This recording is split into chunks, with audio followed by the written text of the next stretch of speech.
નમસ્કાર મારા વહાલા વિદ્યાર્થી મિત્રો, આજે વાત કરીશું નવી સ્વાધ્યાયન પોથી ભાગ 2 ધોરણ 7 અને વિષય હિન્દીના ચેપ્ટર નંબર 3 કુત્તે કી વફાદારીનું સંપૂર્ણ સમજૂતી સાથેનું સચોટ સોલ્યુશન મેળવીશું।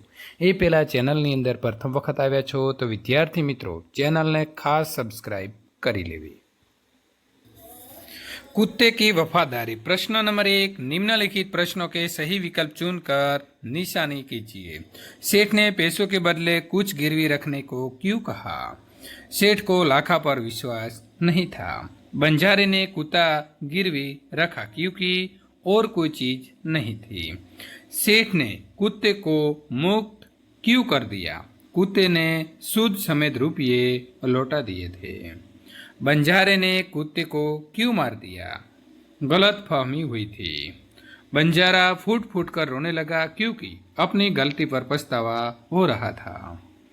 प्रश्न नंबर 1 निम्नलिखित वाक्य कौन किसे कहता है, लिखिए। मैंने व्यापार में सब कुछ खो दिया है। ये वाक्य लाखा सेठ से कहता है। तुम्हारे पास ये कुत्ता है। ये वाक्य सेठ लाखा से कह रहे हैं। तुम मुक्त हो। यह वाक्य सेठ कुत्ते से कह रहे हैं। कुत्ते ने मेरी जबान काट ली। ये वाक्य लाखा अपने आप से कह रहे हैं। प्रश्न 1 घटनाओं के सही क्रम कोष्टक में लिखिए। पहला, एक बंजारा था। दूसरा, उसके पास एक वफादार कुत्ता था। तीसरा, बंजारा व्यापार में मार खा गया। चौथा, बंजारे ने कुत्ते को सेठ के पास गिरवे रख दिया। पांचवा, चोरी का माल वापस लाने में सेठ को कुत्ते ने मदद की। छठा, सेठ ने कुत्ते को मुक्त करके उसके मालिक के पास वापस भेज दिया। सातवां, बंजारे ने सोचा कि कुत्ते ने मेरी जबान काट ली। आठवां, कुत्ते की समाधि आज भी राधनपुर के तालाब के किनारे है। निम्नलिखित परिचित को पढ़कर दिए गए प्रश्नों को सही विकल्प चुनकर निशाने कीजिए। मनुष्य की विशेषता इसके चरित्र में है। चरित्र में कौन कौन से गुण आते हैं? तो विनय और उदारता। रावण नंदनीय था क्योंकि वो बुरे कर्म करता था। शब्द समूह की गलत जोड़ है।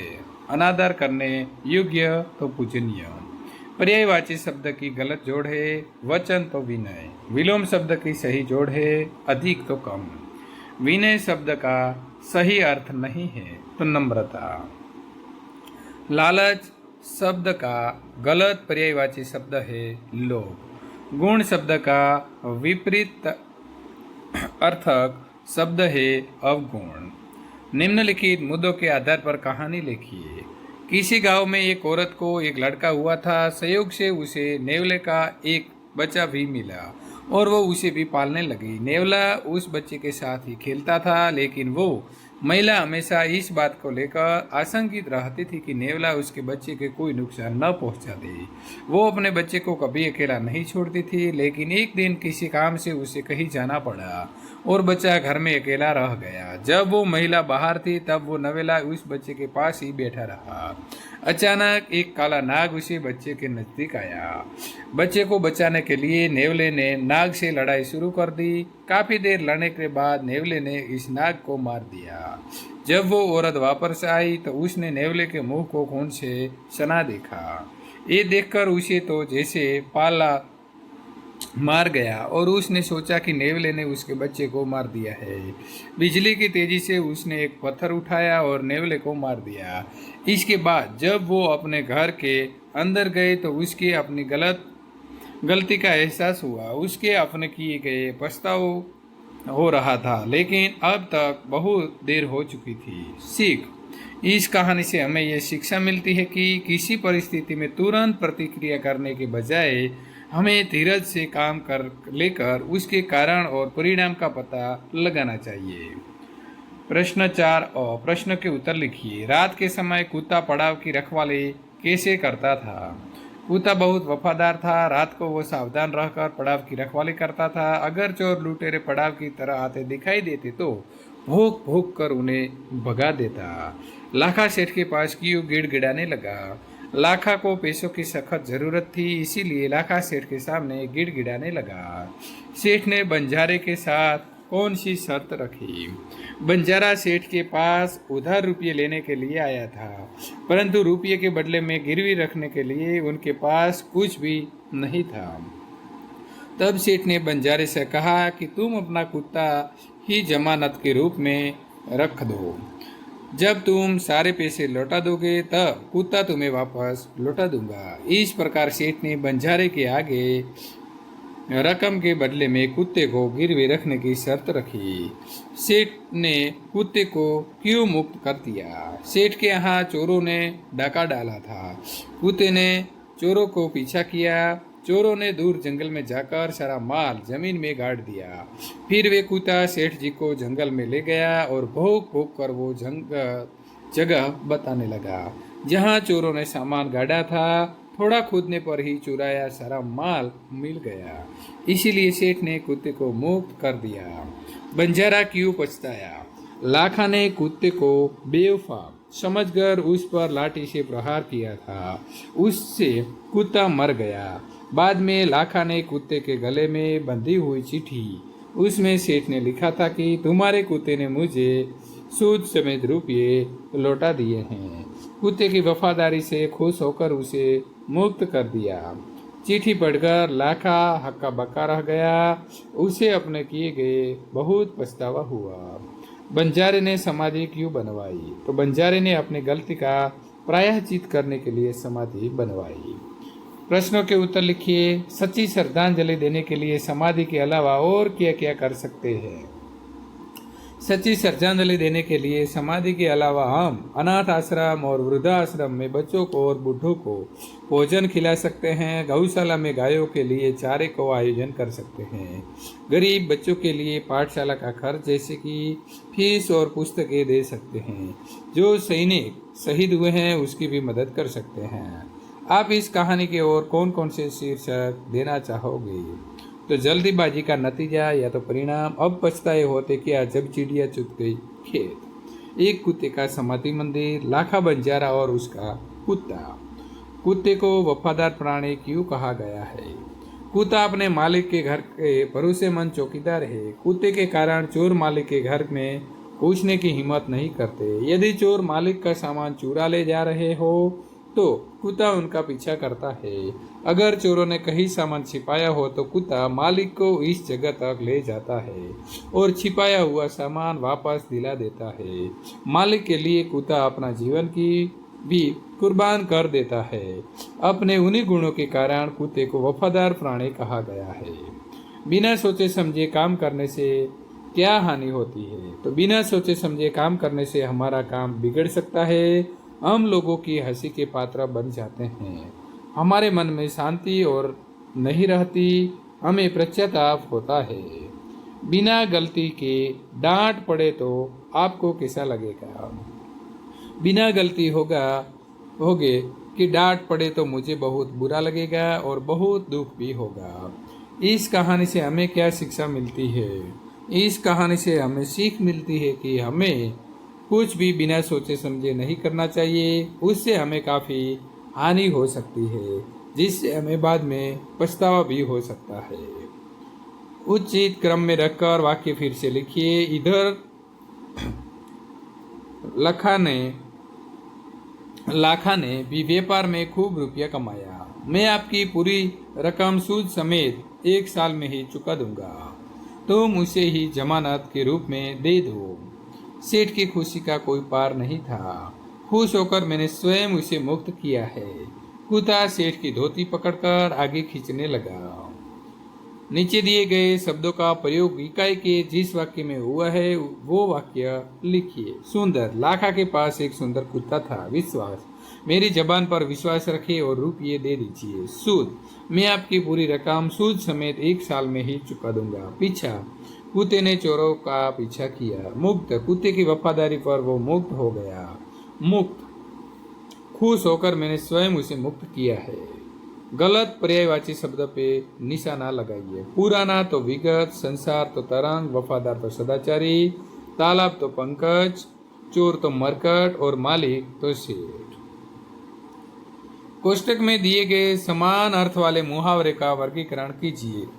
9 2 11 होना, तो छू मंतर होना, रफू चक्कर होना, धूम दबाकर भागना और काफूर होना, हक्का बक्का रह जाना, दंग रह जाना, आंख फटना, दांतों तले अंगुली दबाना, कलेजा थक से हो जाना, मुंह देखते रह जाना, फूटी कोड़ी न होना, तो कानी कोड़ी न होना, कफन की कोड़ी न होना, फूट फूट कर रोना, जार जार रोना, डांट मार कर रोना, रसातल पहुंचाना, हिचकी बंधना, 8 8 आंसू रोना।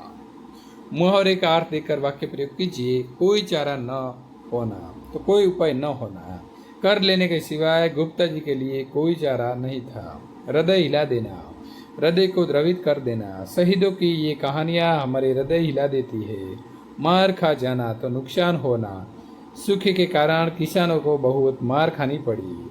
आव देखा न था, सोच विचार किए बिना सेठ जी ने आव देखा न था और गरीब किसान पर गोली चला दी। जबान काट लेना तो वचन भंग करना, मैंने सोचा न था कि मित्र होने पर भी वो जबान काट लेगा। डाक डालना तो चोरी करना, कल रात चौधरी जी के घर डाकुओं ने डाका डाला। उदाहरण के अनुसार शब्द का लिंग परिवर्तन करके वाक्य फिर से लिखिए। बेटा गा रहा है तो बेटी गा रही है। लड़का बगीचे में खेल रहा है, लड़की बगीचे में खेल रही है। कुत्ता भौंक रहा है, कुतिया भौंक रही है, तो इधर कुतिया कर देना है। धोबी कपड़े धो रहा है, धोबीन कपड़े धो रही है। घोड़ी दौड़ रही है, तो घोड़ा दौड़ रहा है। चाची बाजार जा रही है, चाचा बाजार जा रहा है। बंजारा नाच रहा है, तो बंजारी नाच रही है। प्रश्न 7ब, कोष्टक में से लिंग आधारित शब्दों की जोड़ मिलाइए और उदाहरण के अनुसार उनका वाक्य में प्रयोग कीजिए। चूहा तो चूहिया, चूहा धूम दबाकर भागा, तो चूहिया धूम दबाकर भागी। गद्दा तो गद्दी, गधे ने उसको लात मारे, गधे ने उसको लात मारे। बाघ तो बाकीन, जंगल में आज मैंने बाघ देखा, जंगल में आज मैंने बाकीन देखी। चौधरी तो चौधराइन, चौधरी गांव का मुखिया होता है। चौधराइन चौधरी की पत्नी है। मोर तो मोरनी, मोर बारिश में नाचता है, मोरनी बारिश में नाचती है। राजा तो रानी, राजा बहुत ही अच्छे हैं, रानी बहुत अच्छी है। स्वामी तो स्वामिनी, स्वामी वहां बैठे हुए हैं, स्वामिनी वहां बैठी हुई है। प्रश्न 8, रेखांकित शब्द को पहचान कर जातिवाचक संज्ञा युक्त वाक्य बनाइए। भरत गांव जा रहा है, लड़का गांव जा रहा है। नर्मदा सबको पानी देती है, तो नदी सबको पानी देती है। हिमालय बहुत ऊंचा है, पर्वत बहुत ऊंचा है। देमती गा रही है, लड़की गा रही है। गुलाब सुंदर है, तो फूल सुंदर है, इधर फूल कर देना है। बरगद हरा भरा है, तो पेड़ हरा भरा है। उदाहरण के अनुसार जातिवाचक संज्ञा शब्दों के आधार पर दो दो व्यक्तिवाचक संज्ञा बताइए। किताब तो रामायण और महाभारत। शहर राजकोट जूनागढ़। पहाड़ गिरनार हिमालय। लड़की राधिका किंचल। देश भारत और नेपाल। फल आम और केला। मिठाई लड्डू, लड्डू और हलवा। उदाहरण के अनुसार व्यक्तिवाचक संज्ञा का आधार पर जातिवाचक संज्ञा लिखिए। बैगन और आलू तो सब्जी। गेहूँ चावल तो अनाज। पायल कंगन तो गहने। रामकृष्ण तो भगवान। उत्तर दक्षिण तो दिशा। आंख कान तो अंग। थाली चम्मच तो बर्तन। बंदर उछल रहा है। रेखांकित संज्ञा का प्रकार लिखिए। जातिवाचक। ताजमहल बहुत सुंदर है। व्यक्तिवाचक। मनुष्य महान बन सकता है। जातिवाचक। छात्र बढ़ रहे हैं। जातिवाचक। रामू बाजार जा रहा है, तो व्यक्तिवाचक। सही विकल्प पे निशाना कीजिए। शब्दकोश का सही क्रम। कनक, कंचन, क्षमा, ज्ञान। दूसरा क्षण, जंगल, झपक और झंडा। शब्दकोश के क्रम में तीसरे स्थान पर मिश्री और दूसरे स्थान पर नाराज। शब्दों में तुरंत आने वाला शब्द लिखिए। क्षमा तो क्षमाई, क्षमा करने की क्रिया या भाव। ज्ञान तो ज्ञानेंद्रिय, ज्ञान करने वाली इंद्रिया। आंगन तो आंगनबाड़ी, बालवाड़ी। त्राहिमाम तो त्रिशवा। श्रमिक तो श्रमिक, आर्वत। कर्मचारियों की उपस्थिति का बदलाव। अपनी राय लिखिए। पशु पक्षियों को पिंजरे में बंद करना चाहिए या नहीं, क्यों? तो पशु पक्षियों को पिंजरे में बंद नहीं करना चाहिए, क्योंकि उनकी भी जिंदगी उनके अपने तरीके से जीने देना चाहिए। वो भी उदास होते ही जब हम उन्हें कैद करते हैं और कैद होने की वजह से वो अपनी स्वतंत्रता खो बैठते हैं, और हमें भी उनका छोड़ देना चाहिए ताकि वो अपनी ज़िंदगी अपने तरीके से बिता सके। किसी भी जानवर को मारना, सताना, धमकी कर देना उचित है या अनुचित, तर्क संगत अपनी राय दीजिए। किसी भी जानवर को मारना, सताना, जख्मी कर देना उचित नहीं है। जानवरों को भी जान होती है, उनको मारना नहीं चाहिए। इंसान अपने स्वार्थ के लिए जानवरों को हानि पहुंचाता है, उनको मारने को उनको भी दर्द होता है। उन्हें हानि करना कानूनी गुनाह है। इस वजह से मेरे अनुसार जानवरों को मारना, सताना, जख्मी कर देना अनुचित है। प्रश्नों के उत्तर दीजिए। आपने कभी किसी पशु की रक्षा के लिए प्रार्थना की है? यदि हाँ, तो उस घटना को लिखिए। हाँ, एक बार हमारे घर के सामने मकान बनने के लिए एक गड्ढा खोदा था। रात के समय उस गड्ढे में एक गाय गिर गई। गाय ने सुबह तक बहुत कोशिश की, पर वो बाहर न निकल सकी। सुबह बारिश शुरू हुई और गड्ढा पानी से भरने लगा। इसी वक्त मैंने गाय को बचाने के लिए की गई मेरी प्रार्थना सफल हुई और गाय बच गई। पशु पक्षियों की असाधारण दोस्ती की सच्ची घटनाओं को पढ़कर अपने मन में आने वाले विचारों को लिखिए। तो मैंने जूमो भिस्ती और सिंह की मित्रता नाम की मनुष्य और प्राणी का प्रेम की सच्ची घटनाएं पढ़ी हैं। मनुष्य अगर प्राणी को सच्चे दिल से चाहे तो वो प्राणी भी मनुष्य के प्रति प्रेम और वफादारी निभाने के लिए पीछे नहीं रहते। पशुओं में भी प्रेम, वफादारी, करुणा, क्रोध जैसे गुण होते हैं। क्या ऐसी कोई घटना आपके साथ हुई है जिससे आपके मन में प्रायश्चित का भाव जगा हो? अगर हाँ, तो उसके बारे में लिखिए। हाँ, एक बार मकर संक्रांति के पर्व पर एक कबूतर आया और मेरी पतंग से टकराया और नीचे गिर गया। कबूतर के पंख में गहरी चोट आई थी। मैंने कबूतर को बचाने के लिए बहुत प्रयत्न किए, लेकिन बचा न सका। इस घटना से मुझे बहुत बुरा महसूस हुआ और मैंने प्रायश्चित का अनुभव किया। तो विद्यार्थी મિત્રો, આ પ્રકારનું સોલ્યુશન મેળવવા માટે ચેનલને ખાસ સબસ્ક્રાઇબ જે છે તે કરી દેવાની છે વિદ્યાર્થી મિત્રો। ત્યાર પછી આગળના ચેપ્ટરનું સોલ્યુશન મેળવવા માટે અહીં આપેલી એન્ડ સ્ક્રીન ઉપર ક્લિક કરી અને મેળવી શકો છો।